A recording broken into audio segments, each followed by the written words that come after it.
우리는 이제 몇 주간 통해서 요한복음의 7가지 표적들을 살펴보고 있습니다. 하나님께서 요한복음에 7가지 표적을 기록하신 이유는 우리들로 하여금 예수 그리스도께서 하나님의 아들 그리스도이심을 믿게 하려 하십니다. 그런 말씀을 요한복음 20장에서 말씀해 주고 있습니다. 또 요한복음 10장 10절에서 도적이 온 것은 도둑질하고 멸망하고 죽이려는 것뿐이요 내가 온 것은 양으로 생명을 얻게 하고 더 풍성히 얻게 하려 합니다. 그렇게 말씀해 주고 있습니다. 그래서 우리는 요한복음에 이와 같은 표적을 통해서 예수님이 바로 창조주이시고 구원자 되신다라는 것을 발견해야 되고, 또 구원받은 우리 성도들은 요한복음의 7 표적을 통해서 더 풍성한 삶을 사는 비결이 무엇인지 이러한 부분을 발견하기를 하나님께서는 원하십니다. 요한복음 7가지 표적 중에서 우리가 몇 가지를 살펴봤습니까?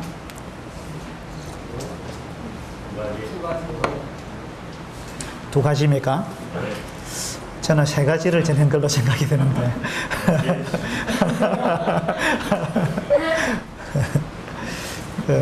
오늘 집에 가셔서 잘 좀 생각해 보십시오. 그렇죠? 3가지를 전해드렸습니다. 오늘은 4번째 표적을 살펴보도록 하겠습니다. 요한복음 6장입니다. 요한복음 6장 1절부터 15절까지 읽겠습니다. 그 후에 예수께서 디베랴의 갈릴리 바다 건너편으로 가시매 큰 무리가 따르니 이는 병자들에게 행하시는 표적을 보았음이로라. 예수께서 산에 오르사 제자들과 함께 거기 앉으시니 마침 유대인의 명절인 유월절이 가까운지라. 예수께서 눈을 들어 큰 무리가 자기에게로 오는 것을 보시고 빌립에게 이르시되 우리가 어디서 떡을 사서 이 사람들을 먹이겠느냐 하시니 이렇게 말씀하시면 친히 어떻게 하실지를 아시고 빌립을 시험하고자 하심이라. 빌립이 대답하되 각 사람으로 조금씩 받게 할지라도 200데나리온의 떡이 부족하리이다. 제자 중 하나 곧 시몬 베드로의 형제 안드레가 예수께 여짜오되 여기 한 아이가 있어 보리떡 5개와 물고기 2마리를 가지고 있나이다. 그러나 그것이 이 많은 사람에게 얼마나 되게 사옵나이까. 예수께서 이르시되 이 사람들로 앉게 하라 하시니 그곳에 잔디가 많은지라 사람들이 앉으니 수가 5,000명쯤 되더라. 예수께서 떡을 가져 축사하신 후에 앉아있는 자들에게 나눠주시고 물고기도 그렇게 그들에게 원대로 주시니라. 그들이 배부른 후에 예수께서 제자들에게 이르시되 남은 조각을 거두고 버리는 것이 없게 하라 하시므로 이에 거두니 보리떡 5개로 먹고 남은 조각이 12바구니에 찼더라. 그 사람들이 예수께서 행하신 이 표적을 보고 말하되 이는 참으로 세상에 오실 그 선지자라 하더라. 그러므로 예수께서 그들이 와서 자기를 억지로 붙들어 임금으로 삼으려는 줄 아시고 다시 혼자 산으로 떠나가시니라. 방금 요한복음에 나오는 4번째 표적을 읽었습니다. 이 표적을 이제 흔히 오병이어의 기적이다 이렇게 이야기합니다. 오병, 떡 5개와 이어, 물고기 2마리로 5,000명을 먹이신 그런 놀라운 표적입니다. 이 기사는 사복음서에 다 등장합니다. 그래서 사복음서를 다 함께 우리가 살펴보면은 훨씬 더 많은 정보를 얻을 수가 있습니다. 다른 복음서에 보면은 남자들만 계산해서 5,000명이다 이렇게 되어 있습니다. 그러니까 전체 인원은 얼마나 되겠습니까? 전체 인원은 최소한 10,000명은 넘을 거예요. 왜냐하면은 남자가 5,000명이니까 여자도 한 5,000명 있을 것이고 아이들도 있을 겁니다. 근데 대체적으로 이렇게 모인 군중들을 보면은 남자보다 여자가 많아요. 그렇죠? 그렇다면은 어쩌면 한 2만 명 정도 될지도 모르겠어요. 엄청나게 많은 군중들이 모여 있었습니다. 자, 여러분 눈을 한번 감아 보세요.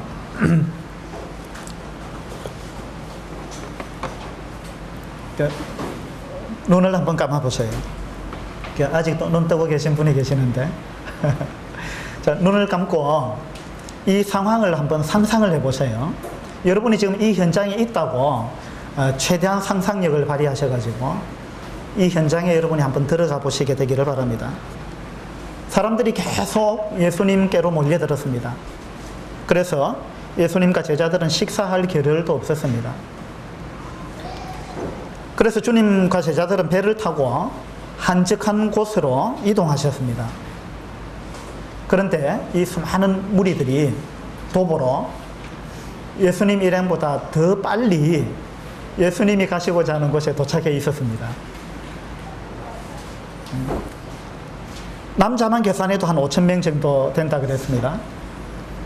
그러니까 어쩌면 10,000명, 20,000명 정도 이렇게 많은 무리들이 지금 몰려들어서 주님 얼굴을 바라보고 있습니다. 지금 그 장면이 상상이 되십니까? 여러분이 그 현장에 지금 있다고 느껴지십니까? 느껴지시는 분은 눈을 떠도 됩니다. 여러분이 지금 그 현장에 있다면은, 그리고 여러분이 그 무리들을 바라보고 있다면은 그 사람들이 어떻게 보입니까? 상상해 보셨어요? 그 사람들이 어떻게 보입니까? 여러분의 눈에 그들의 모습이 어떻게 보입니까? 어떻게 느껴집니까? 상상 안 하셨는가 보네요.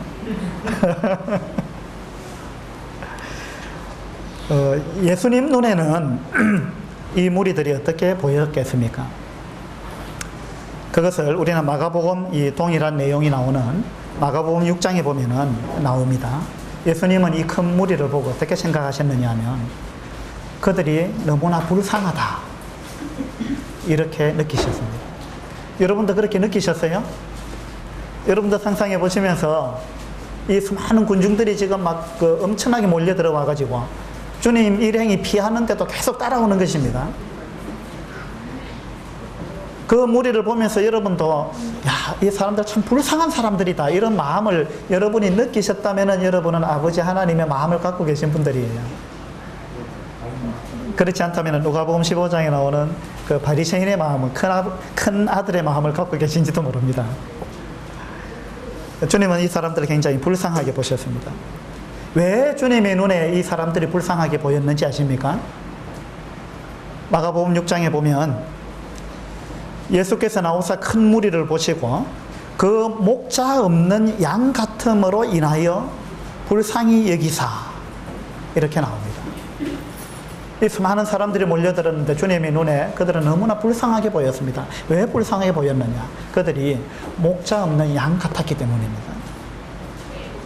양은요, 양의 특성이 어떻느냐 하면 양은 아주 지독한 근시랍니다. 근시. 양은 바로 눈앞에밖에 보지 못한대요. 그래서 양한테는 무엇이 반드시 있어야 되는지 아십니까? 목자가 있어야 돼요. 목자가 없으면은 양은 너무나 지독한 근시이기 때문에 바로 앞밖에 못 봐요. 그래서 목자가 없으면은 이 양은 10중 8구 길을 잃어버립니다. 그리고 바로 눈앞에 있는 풀만 쳐다보고 다니는 거예요. 그러다가 이제 늑대나 이리한테 잡혀 먹히는 거예요. 그리고 바로 앞에 낭떠러지가 있는데도 잘 모르는 겁니다. 그리고 어디에 풀이 많은지 잘 몰라요. 눈앞에 있는 것밖에 모릅니다. 그래서 이 양에게는 반드시 목자가 있어야 되는 거예요. 우리 주님이 이제 이 수많은 군중들이 몰려들었는데 주님이 보실 때 그들이 목자 없는 양 같았다는 거예요. 너무나 주님 마음에 불쌍한 그런 생각이 들었습니다. 만약에 주님이 이 시대에 우리 인간들을 바라보신다면 주님 마음에 어떤 생각이 드시겠어요? 이 시대는 주님께서 우리를 보실 때 불쌍하게 보이겠습니까? 아니면 행복해 보이고 주님 보실 때 참 주님 마음에 기쁨이 있겠습니까? 어떻겠습니까? 제 생각에는 이 당시보다 2000년 전에 이 당시보다 어쩌면 주님이 지금 이 시대에 우리 사람들을 보시면서 더 마음 아파하시고 더 불쌍히 여기지 않을까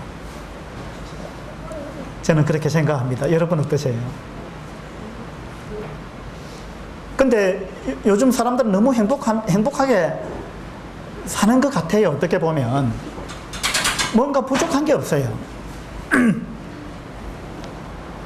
우리는 지금 국민소득 2만 불 시대에 살아가고 있습니다. 그래서 집집마다 차가 없는 집이 없고요. 우리 성도들만 해도 그렇잖아요. 우리 성도 가정에 차 없는 집 잘 없죠. 그리고 한 집에 차가 2대, 3대도 있고 그래요. 뿐만 아니라 핸드폰은 가족 수만큼 다 갖고 있어요. 그리고 옷이며 신발이며 얼마나 많습니까? 이런 것들이 헤어져서 버리는 게 아니고 요즘 사람들은 옷을 버릴 때 지겨워서 버리는 거예요. 핸드폰도 마찬가지입니다. 핸드폰 얼마나 자주 바꿉니까? 고장이 나서 바꿉니까? 아니잖아요. 충분히 쓸 수 있는데도 불구하고 우리는 핸드폰을 1년이 멀다 하고 바꾸는 거예요. 왜 바꿉니까? 새 거 갖고 싶어서. 그죠? 자동차도 마찬가지입니다. 자동차 5년, 10년을 잘 안 타는 것 같아요. 왜 바꾸느냐? 고장이 나서 바꾸느냐? 더 이상 쓸 수가 없어서 바꾸느냐? 아니라는 거예요. 자동차를 왜 바꿉니까, 사람들이? 신형이 나왔으니까. 안 그래요? 이런 시대에 우리가 살아가고 있습니다. 얼마나 우리는 풍족한 가운데 사는지 모릅니다. 집에서도요, 수도꼭지만 틀면은 그냥 따뜻한 물이 막 활활 쏟아지는 이런 세상에 우리는 살고 있습니다. 불과 우리가 몇 년 전만 해도 참 생각하기 어려웠던 그런 시대잖아요. 그런 놀라운 풍족한 삶을 우리가 살고 있습니다. 화장실에 가면은 얼마나 그냥 부드러운 휴지가 많습니까? 그죠? 제가 자라날 때만 해도요, 그런 휴지 가지고 용변 보고 닦아본 적이 없습니다. 제가 자랄 때만 해도 그랬어요. 제가 자랄 때는 뭘로 닦았는지 아십니까? 신문지나, 그리고 이제 학교에서 다 배우고 난 교과서 못 쓰는 책, 그거 뜯어가지고, 그걸로 여러분 한번 닦는다고 생각해 보세요. 지금 젊은 우리 청년들, 학생들은 모를 텐데, 그게 뻣뻣해가지고 잘 닦아지겠어요. 그래서 이제 앉아가지고 막 비비잖아요. 종이를 구겨가지고 막 비벼가지고 부드럽게 만들어가지고 그렇게 닦았잖아요. 지금 여러분 이 부드러운 화장지를 가지고 닦는다는 게 얼마나 행복한지 모릅니다. 그것도 얼마나 그냥 둘둘둘둘 말아가지고 얼마나 많이 씁니까? 우리 부모님 세대에는 뭐 지푸라기 갖고 닦았다 하더라고요. 우리는 이렇게 너무나 풍족한 가운데서 살아가고 있습니다. 그런데 이렇게 우리가 살아간다고 해서 우리가 정말 행복하냐? 우리가 목자 없는 양처럼 주님 눈에 그렇게 보이지 않겠느냐 이겁니다. 주님을 만나지 못한 사람들은요, 지금 이 시대에 우리가 풍족하게 살아간다 할지라도 주님의 눈에는 정말 불쌍하게 보이는 것입니다. 그렇게 불쌍할 수가 없는 겁니다. 왜냐하면 목자가 없기 때문에. 목자가 없다 이 말은, 목자가 없으니까 멀리 못 본다 이 말입니다. 그러니까 사람들이 얼마나 그냥 바로 눈앞에 있는 그것만 보고 살아가는지 모르는 거예요. 한치 앞을 못 보잖아요. 그리고 죽음 너머에 무슨 세계가 있는지 생각도 안 하고 사는 것입니다. 그리고 멀리 못 보니까 방향 감각이 없습니다. 그리고 인생에 목적이 없는 겁니다. 이것이 현대인의 치명적인 병입니다. 그래서 주님은 이 시대에 우리 사람들을 보면서도 이 2000년 전에 이 당시보다도 어쩌면 더 불쌍한 마음으로 우리를 바라보지 않겠느냐 이런 생각을 해봅니다. 사람들한테 왜 사는지 물어보세요. 왜 사느냐? 사는 목적이 뭐냐? 무엇을 위해서 사느냐 물어보세요. 어떻게 대답합니까? 어떻게 대답해요? 죽지 못해서 산다. 어제 저녁에도 어떤 사람이 그 비슷한 이야기를 하더라고요. 죽지 못해서 산다. 마지 못해서. 그 가족들 먹여 살리느라고 그렇게 그냥 살다 보니까 50평생이 지나가고 남은 세월이 채 20년이나 남았는지 모르겠다. 이렇게 이야기하더라고요. 어떤 시에는 왜 사느냐고 물으면 그냥 웃지요. 그런 시가 있잖아요. 제가 학교 다닐 때도 그 시가 참 좋다고 막 외우고 이랬는데 지금 생각해 보니까 그 내용도 없는 시를 왜 사느냐고 묻는데 답이 없는 거예요. 왜 사느냐고 물으면 그냥 웃지요. 대답할 말이 없다는 겁니다. 그것이 어떻게 인생이에요? 이런 인생의 근본 문제에 대해서 우리 자신에게 답이 없다. 이런 것을 깨닫는 사람은 복이 있는 겁니다.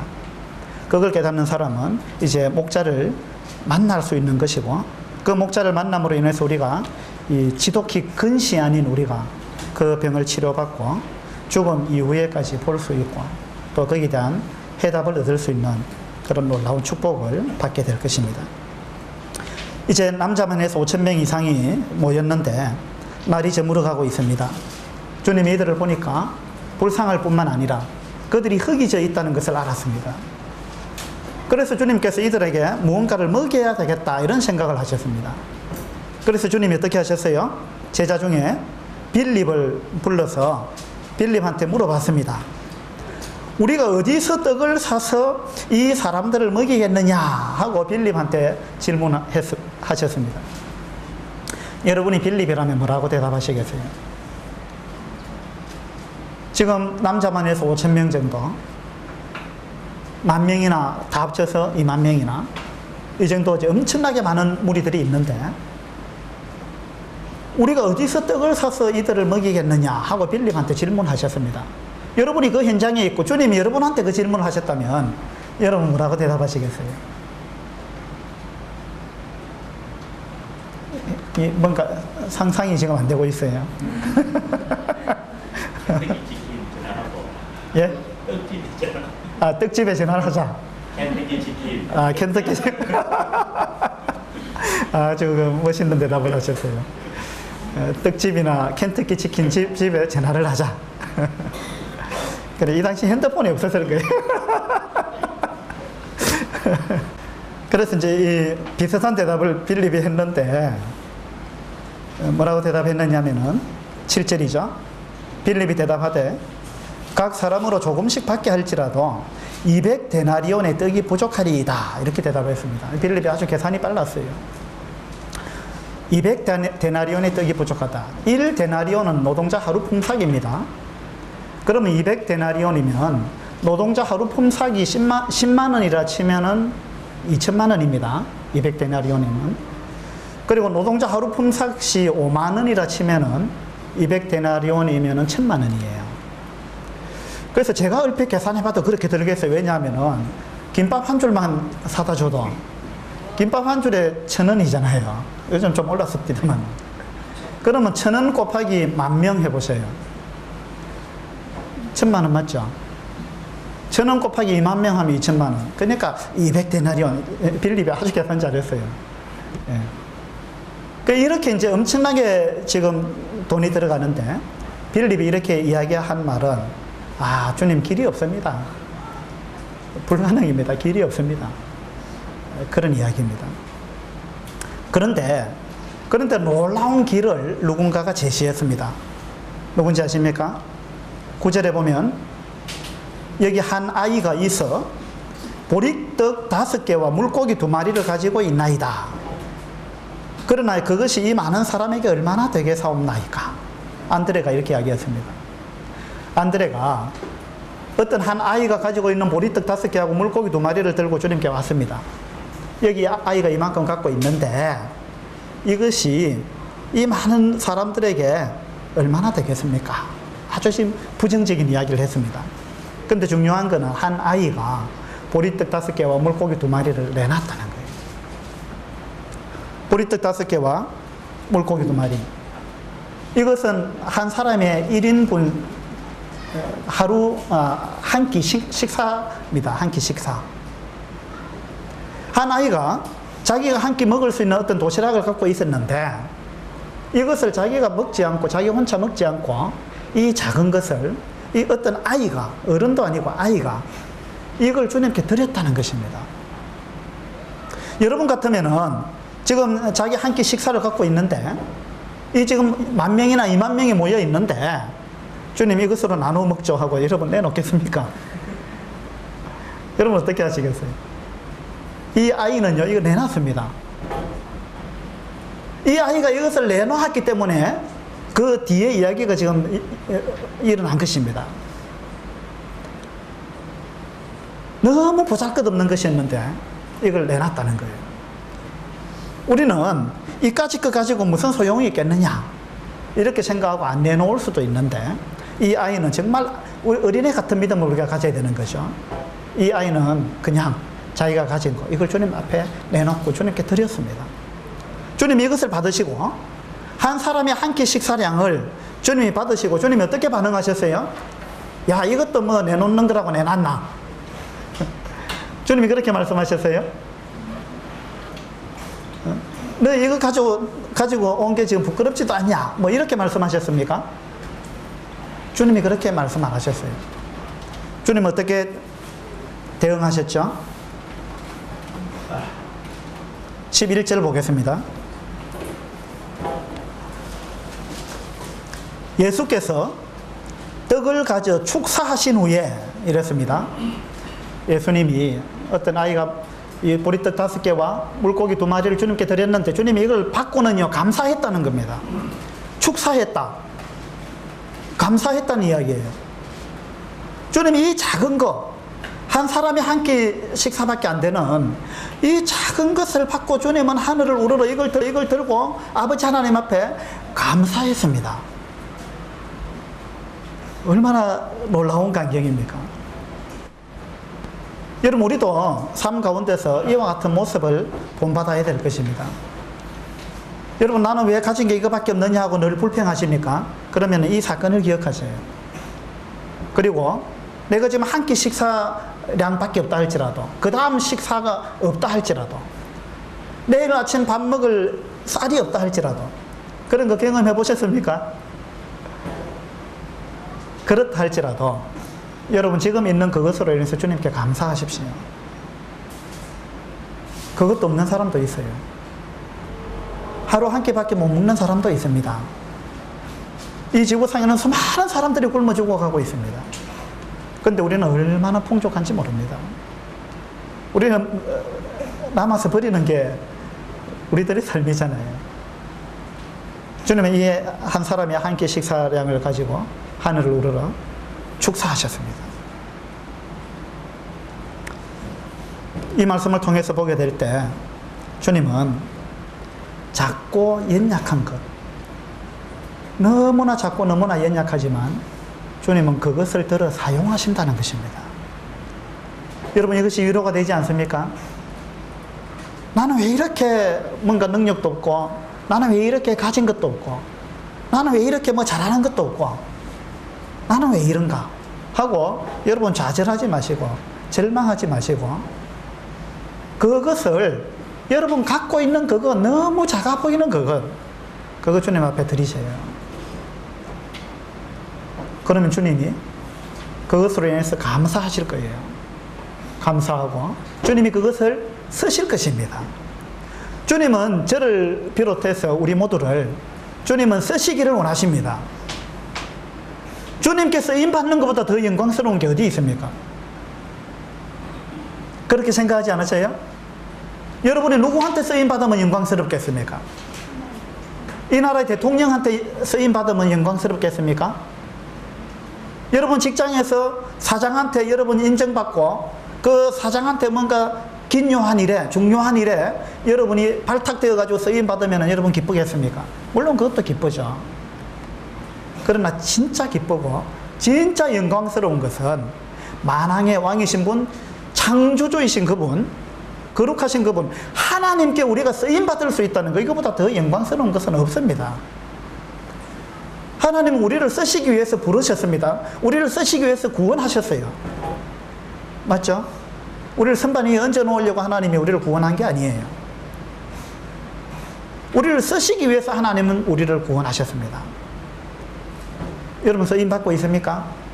왜 쓰임을 못 받느냐? 내가 갖고 있는 것이 너무 보잘것없다고 생각해서 그것을 내놓지 않기 때문에 그런 거예요. 내놓으셔야 해요. 드리세요. 여러분 자신은. 그리고 여러분이 가지고 있는 거, 이거 너무 작았어. 이거 뭐 드려본들 별 의미가 없다. 도움도 안 된다. 이렇게 생각하는 것은, 그것은 불신이고 그것은 주님의 능력을 무시하는 것입니다. 있는 그대로. 여러분 가지고 있는 건 너무 작은 것이라 할지라도 그것을 주님 앞에 드리시고 여러분 자신을 주님 앞에 드리시게 되기를 바랍니다. 그러면은 주님께서 여러분을 사용하십니다. 어떻게 사용하시느냐? 여러분은 놀랍게 사용하셔가지고 너무 작은 것이었는데 주님은 그것을 엄청나게 크게 사용하셔서 30배, 60배, 100배로 사용하시는 겁니다. 근데 지금 이 아이가 내놓았던 보리떡 5개와 물고기 2마리를 가지고 주님은 사실은요 100배 이상 사용하셨습니다. 몇 배로 사용하셨어요? 몇 배? 예, 10,000배 내지는 20,000배로 사용하셨어요. 그죠? 한 사람 식사량을 가지고 10,000명이나 20,000을 먹였으니까 10,000배 아니면 20,000배로 지금 사용하셨습니다. 하나님께 드리면 하나님은 그렇게 사용하십니다. 달란트 비유에서 10달란트 받은 사람하고 5달란트 받은 사람은 그것을 사용을 했습니다. 그렇게 해서 이윤을 남겼습니다. 1달란트 받은 사람은 어떻게 했습니까? 이거 1달란트 가지고 뭐 해라 말이냐? 1달란트 가지고 무슨 사업을 할 수 있느냐? 여러분 1달란트가 결코 작은 돈 아닙니다. 그런데 이 사람은 비교평가했습니다. 누구는 10달란트 주고 누구는 5달란트 주고 나는 뭐 1달란트밖에 안 주고 아이 기분 나빠서 못하겠네. 예? 그래가지고 1달란트 받은 사람은 1달란트 이거 사용 안 했습니다. 어떻게 했어요? 수건에 싸가지고 땅에 묻어놨습니다. 왜? 나중에 주인이 돌려달라 하면 그대로 주려고. 사용 안 했다는 겁니다. 주인이 돌아와서 뭐라고 이야기했어요? 악하고 게으른 종아 이랬습니다. 너는 악하고 게으른 종이다. 내가 너한테 준 것을 너는 왜 사용을 안 했느냐? 내가 너한테 준 것이 너는 그렇게 하잘것없이 보잘것없이 그렇게 하찮은 걸로 보이더냐? 주님은 그렇게 이야기하실 겁니다. 여러분 우리가 언젠가 하늘나라 가서 이 하나님을 만나 뵙게 되면은 내가 너한테 준 것 가지고 너는 뭐 했느냐라고 반드시 물을 것입니다. 주님 나한테 뭘 주셨는지요. 여러분 그렇게 묻고 싶으십니까? 나한테 뭐 주셨는데요? 누구한테는 10달란트 주고 내한테는 1달란트밖에 안 주고 여러분 그때 가서 그렇게 말씀하실 거예요. 하나님 우리한테 많은 것을 주셨어요. 첫째로 생명을 주셨습니다. 생명을 주셨다 이 말은 시간을 주셨다 이런 이야기도 될 수 있습니다. 하나님 우리한테 시간을 주셨어요. 여러분 그 시간을 가지고 어떻게 사용하셨습니까? 하나님께서 우리들한테 건강을 주셨습니다. 움직일 수 있는 손과 발과 말할 수 있는 입과 들을 수 있는 귀와 그죠? 생각할 수 있는 머리와 또 마음과 이런 것들 주셨습니다. 이런 걸 가지고 어디에 사용하셨습니까? 무엇을 위해서 누구를 위해서 사용하셨느냐 이겁니다. 여러분 한번 돌이켜서 자신의 삶을 돌아보시고 나는 하나님께서 나한테 주신 걸 가지고 과연 사용을 했는가 아니면 묵혀놓았는가 땅에 묻어놓았는가 한번 돌아보시기 바랍니다. 그리고 사용을 했다면 누구를 위해서 사용했는지 그것은요 하나님의 뜻대로 하나님의 일에 우리가 사용하기를 하나님은 원하셨기 때문에 주셨습니다. 여러분 그렇게 사용하고 있는지 돌아보시게 되기를 바랍니다. 그래서 우리가 아주 보잘것없는 그것을 주님 앞에 내놓았을 때 주님은 엄청나게 크게 사용하시고 그리고 그 결과 상을 주신다는 거예요. 상을 주시는데 너는 조그만한 거 내놨고 이걸 내가 크게 확대해서 사용했기 때문에 상은 내가 받아야 된다고 주님이 그렇게 말씀하시는 분이 아니고, 자그마한 거 내놓은 그 사람한테, 야, 너가 이걸 내놔가지고 봐라. 10,000명, 20,000명이 배불리 먹었다. 너 정말 위대한 일을 했다. 그러면서 하나님은 이 조그만 걸 내놓은 그 사람에게 상을 주시겠다는 거예요. 얼마나 놀라운 건지 모릅니다. 이것은요, 이 세상에서 우리가 할 수 있는 투자 중에서 가장 큰 투자입니다. 은행에 맡겨놔 보세요. 이만큼 불어나겠습니까? 안 되는 겁니다. 가장 큰 투자는 하나님께 드리는 겁니다. 하나님의 뜻대로 다른 사람들을 위해서 사용하는 겁니다. 이것이 가장 큰 투자입니다. 지금은 여러분 실감이 안 날지 모르는데, 우리가 하늘나라 가보면은, 야, 내가 왜 엉뚱한 데 투자했던가 라는 것을 그때 가서 우리가 뉘우치게 될 것입니다. 그래서 오늘 이런 말씀을 들으면서 그걸 그때 가서 깨닫지 말고 지금 깨닫기를 하나님이 원하시는 거죠. 여러분, 그와 같은 사실을 깨닫게 되기를 바랍니다. 12절을 보겠습니다.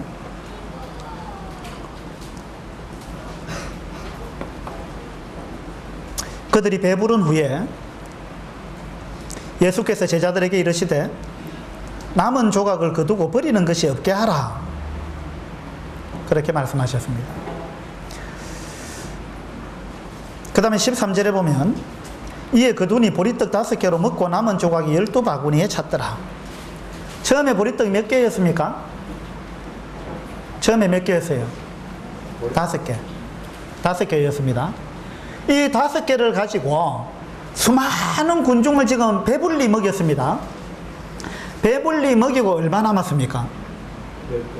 12바구니. 12바구니에 남았습니다. 그러면 처음에 5개 있었는데 지금 다 먹고 남은 게 12바구니입니다.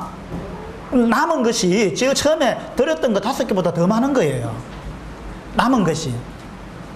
그러니까 이것이 지금 요한복음의 4번째 표적을 통해서 하나님께서 우리한테 사인을 보내는 겁니다. 뭐냐 하면은, 도둑이 온 것은 도둑질하고 죽이고 멸망시키는 것뿐이요, 내가 온 것은 양으로 생명을 얻게 하고, 그 다음에 뭐라 그랬어요?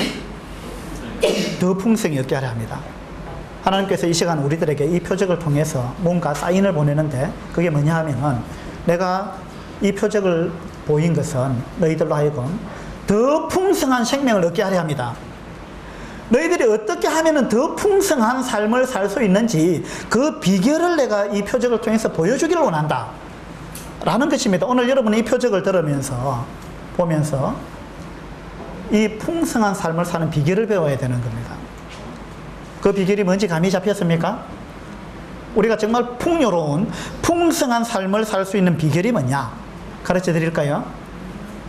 뭐 같아요? 그건 나누는 것입니다. 나누고 베푸는 거예요. 주님 앞에 드리는 것입니다. 그것이 풍성한 삶을 사는 놀라운 비결입니다. 여러분, 이걸 한번 경험해 보시게 되기를 바랍니다. 이 표적을 통해서 주님은 그것을 우리들한테 보여주기를 원하셨습니다. 우리는 다른 사람에게 줌으로써 더 우리가 공공해지는 것이 아니고, 우리가 주고 베풀므로 우리는 더 풍족해집니다. 이건요, 역설처럼 들릴지 모르지만 이것이 하나님의 원리예요. 우리 영혼의 원리입니다. 인색하지 않은 영혼이 더 윤택해집니다. 여러분, 잠언 11장을 한번 펴보시게 되기를 바랍니다.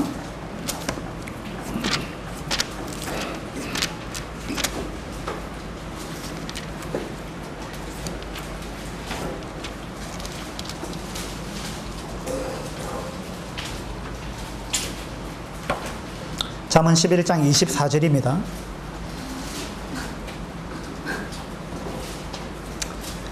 흩어구제하여도 더욱 부하게 되는 일이 있나니 과도히 아껴도 가난하게 될 뿐이니라.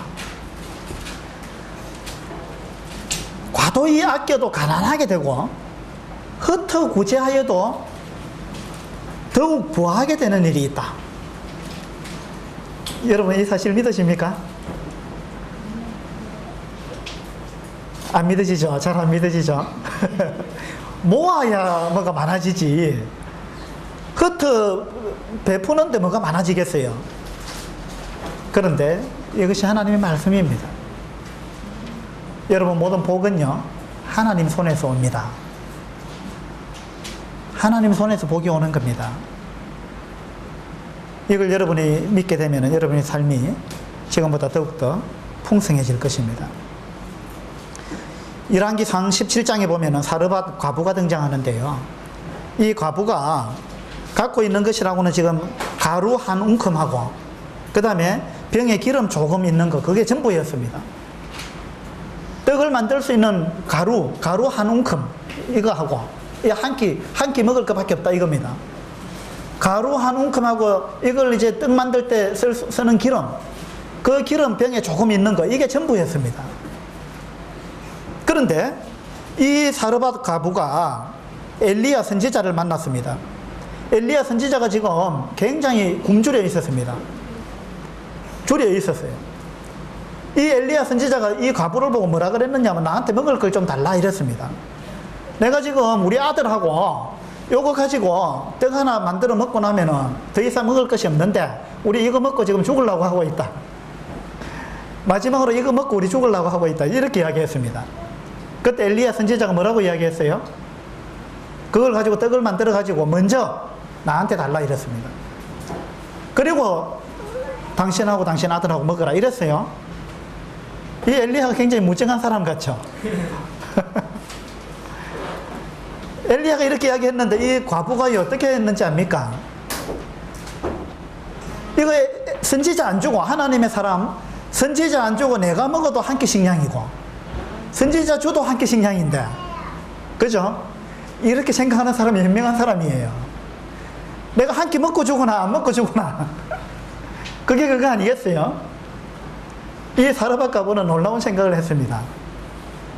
이거 한 끼 식량밖에 없는데 내가 먹는 것보다 하나님의 사람에게 드려야 되겠다 하고 사르밧 과부가요, 하나님의 사람 엘리야에게 줬습니다.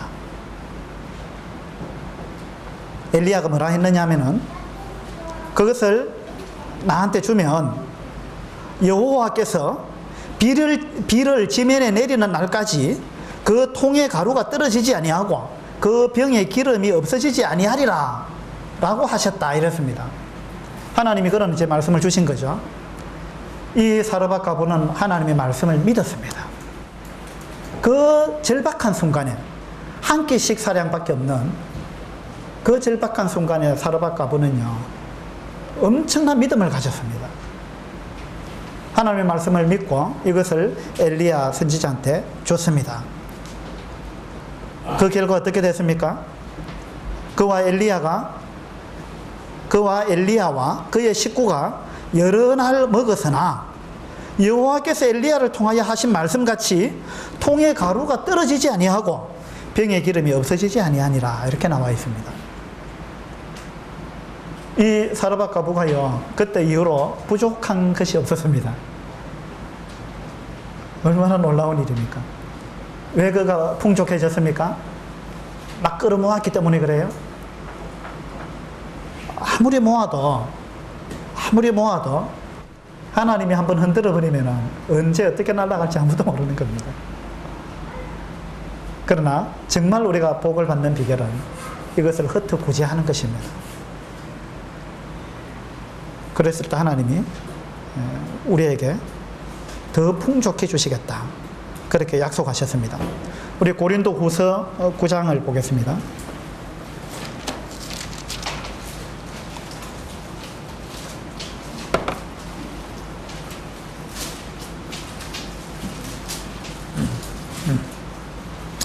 고린도후서 9장 9절입니다. 기록된 바 그가 흩어 가난한 자들에게 주었으니 그의 의가 영원토록 있느니라 함과 같으니라. 흩어 가난한 자들에게 주었는데 그의 의가 영원토록 있다, 이렇게 말씀하고 있습니다. 10절에 심는 자에게 씨와 먹을 양식을 주시는 이가 너희 심을 것을 주사 풍성하게 하시고 너희 의의 열매를 더하게 하시리니 이랬습니다. 심는 심는 자에게 하나님이 뭘 주신다 그랬어요? 이 말씀에 뭐라 그랬어요? 씨와 먹을 양식을 주신다 그랬습니다. 여러분, 씨가 있고요, 먹는 양식이 있습니다. 농사 지어 보신 분들은 알죠? 여러분, 아무리 먹을 게 없어도요, 이거는 먹으면 안 됩니다. 농부들이 뭔지 알아요? 종자. 아무리 먹을 게 없어도 종자까지 먹어버리면 안 됩니다. 종자는 끝까지 남겨놔야 돼요. 언제? 봄에 씨 뿌릴 그날까지. 종자까지 먹어버리는, 오늘 내가 먹을 게 없다고 해서 종자까지 먹어버리는 사람은 진짜 어리석은 사람입니다. 그렇죠? 이 종자 먹어버리면 그것으로 끝입니다. 근데 이 종자를 먹지 않고 아껴놨다가 봄에 뿌리게 되면 30배, 60배, 100배로 하나님이 돌려주시는 것입니다. 그래서 심는 자에게, 심는 자 이 말은 종자를 갖고 있다 이 말입니다. 종자를 먹지 않고 갖고 있는 사람. 그래서 이 심기 위해서 종자를 갖고 있는 사람에게 하나님은 씨도 주고 먹을 양식도 준다 이렇게 말씀하신 거예요. 먹을 양식만 주는 게 아니고 또 심을 수 있는 씨도 주신다는 것입니다. 이것을 우리는 영적으로 적용해야 됩니다. 우리도 마찬가지예요. 우리가 다 그냥 나도 먹고 살기 힘든데 이래가지고 내가 다 먹어버리면은 우리는 종자까지 먹어버리는 그런 결과가 되는 거죠. 우리는 그럼 종자를 남겨놔야 되는데 이 종자가 뭡니까?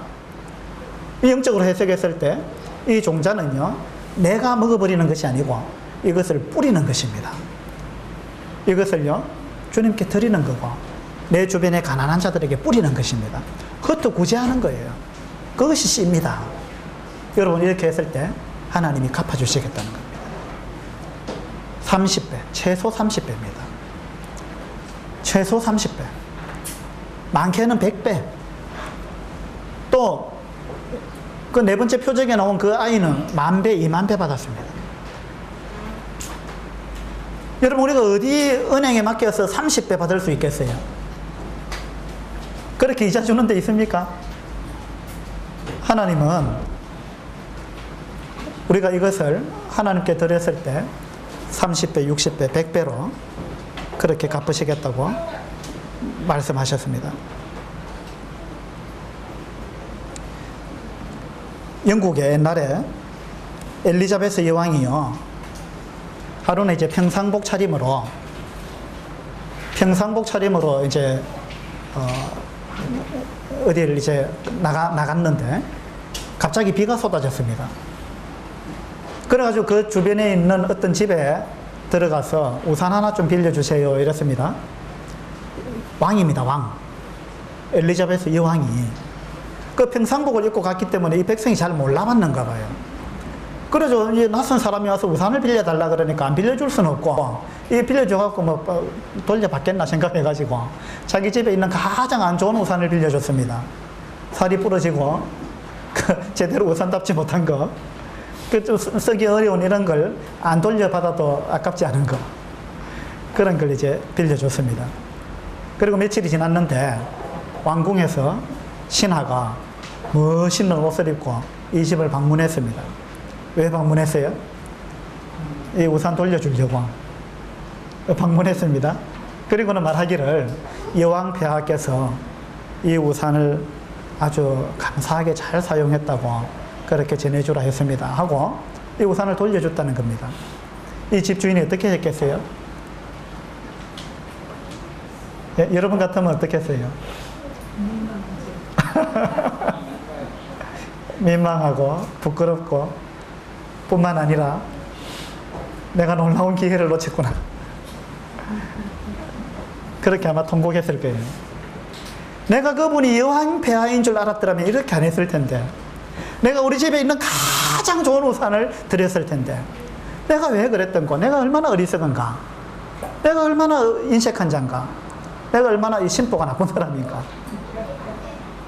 얼마나 후회했겠습니까? 한나라의 왕 앞에서도 그런데 우리가 하나님 앞에서 천지를 창조하신 그분, 전능하신 그분, 만왕의 왕이신 그분, 그 왕 앞에서 우리는 어떻게 드리고 있는지 여러분 자신을 한번 돌아보시기 바랍니다. 어떤 분이요, 농사를 지어가지고, 제가 아는 분인데, 농사를 지어가지고 자기 어머니한테 그걸 갖다 드리는데, 완전히 내다 팔 수 없는 것만 드리더라고. 상품 안 되는 거. 비품. 예. 그러니까 좋은 거는 안 드려요. 왜냐하면 좋은 거는 팔아야 되니까. 팔면은 돈 되잖아요. 그러니까 상품 가치 안 되는 거 그것만 모아갖고 어머니한테 갖다 드리더라고요. 예, 그것도 그래요. 팔 수 없는 거니까 먹을 수는 있잖아요. 그래서 뭐 이해는 됩니다만은, 그러나 저건 아니다 싶더라고요. 안 그래요? 왜 가장 좋은 A급 상품은 그 생면부지에 모르는 사람한테 갖다 바치고, 왜 자기를 낳아준 부모한테는 못 먹는 건 아니지. 먹을 수는 있지만은, 그 정말 가치 없는 거, 상품 가치 없는 거, 왜 그걸 갖다 주느냐 이거예요. 우리가 하나님 앞에 그렇게 하는 건 아닌지, 여러분 한번 돌아보세요. 우리는 정말 하나님 앞에, 그리고 다른 사람한테 베풀 때, 우리는 어떤 마음으로 베풀고 있는지, 이런 부분을 한번 돌아보게 되기를 바랍니다. 우리 주님이 빌립한테 우리가 어디서 떡을 사서 이 사람들을 먹이겠느냐 이랬습니다. 우리가 어디서 떡을 사서, 어디서 그랬습니다. 근데 이 한 아이가 제가 드리겠습니다 하고 내놓은 거죠. 여러분, 주님 앞에 이와 같이 이야기할 수 있는 그런 사람이 되기를 바랍니다. 그 사람이 진짜 복이 있는 사람이에요. 하나님은 이렇게 항상 누군가가 드리는 이 오병이어를 가지고 아주 보잘것없는, 누군가가 그때 드리는 그 오병이어를 가지고 하나님은 크게 지금까지 역사해 오셨습니다. 그 혜택을 우리가 받고 살았어요. 그렇다면 이제 우리가 바로 이 한 아이처럼 내가 갖고 있는 작은 것, 그것을 주님께 드려서 주님이 크게 사용하실 수 있도록 그렇게 내어드리는 그런 주인공이 우리가 될 수 있으면 참 좋겠다, 그런 생각이 듭니다. 여러분, 그렇게 생각하십니까? 그렇게 할 용의가 있으십니까? 이것보다 영광스러운 것이 없습니다. 11절 보세요. 요한복음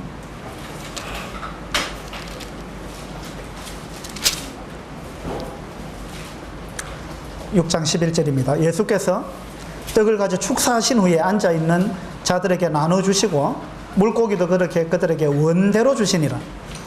원대로 줬습니다. 달라는 대로 줬어요. 그리고 그들이 배부른 후에 예수께서 제자들에게 이르시되 남은 조각을 거두고 버리는 것이 없게 하라 이랬습니다. 근데 남은 것이 있었어요, 없었어요? 원대로 달라는 대로 줬습니다. 근데 어떤 사람들은 남았습니다. 12광주리가 남았어요. 달라는 대로 줬습니다. 근데 남았어요. 왜 남았습니까? 예? 맞았어요. 욕심을 부려서 남은 겁니다. 맞죠? 필요한 만큼 다 줬습니다. 달라는 대로. 근데 어떤 사람은 자기 먹을 것 이상으로 받았다는 것입니다. 이게 욕심입니다. 자기 한 끼 식사만 받으면 되는데 더 받은 사람들이 있다는 거예요. 더 받은 사람. 그 더 받은 사람은 먹다가 배불리 먹고 남았습니다. 지금 우리가 그렇게 살아가고 있잖아요. 예? 우리 얼마나 지금 풍족한 가운데서 먹다가 남아서 버리고 우리 그렇게 살지 않아요? 근데 주님 어떻게 하라 했습니까? 남은 거 어떻게 하라 그랬어요? 남은 것을 다 거두어서 버리는 것이 없게 하라 그랬습니다. 여러분, 먹다가 남으면 버리기가 십상입니다. 이 사람들이 어쩌면 이거 버리려고 했을지 모릅니다. 자기 마음껏 먹고 남았으니까 버리려고 했는지 모르는데 주님은 그거 못 버리게 했습니다. 다 거두라 그랬습니다. 여러분, 지금도 전 세계에는요, 정말 한 끼 먹을 것이 없어가지고 굶주려 가고 있고 뼈만 앙상하게 남아있고 그렇게 죽어가는 사람들이 얼마나 많습니까? 그런데 어떤 곳에서는 먹을 것이 남아가지고요, 남아가지고 이걸 그냥 버리는 것입니다.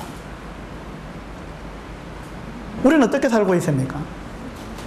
여러분, 필요한 것만 받으면 됩니다. 필요한 것만 있으면 돼요. 필요한 만큼만 있으면 됩니다. 주님이 나눠주실 때 그들은 욕심 부리지 않고 필요한 것만 받으면 되는 것이었어요. 그런데 그들이 욕심을 부린 사람들이 있었습니다. 남았습니다. 버리려고 했지 않겠어요?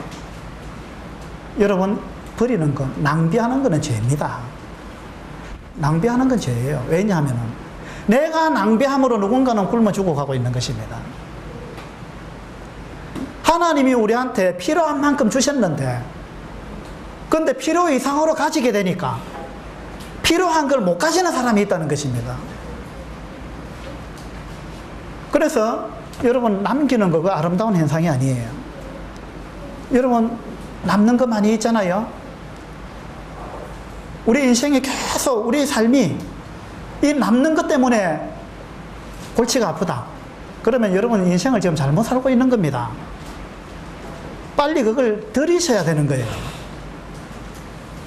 주님이 30배, 60배, 100배로 사용할 수 있도록 그걸 주님 앞에 드려야 되는 거예요.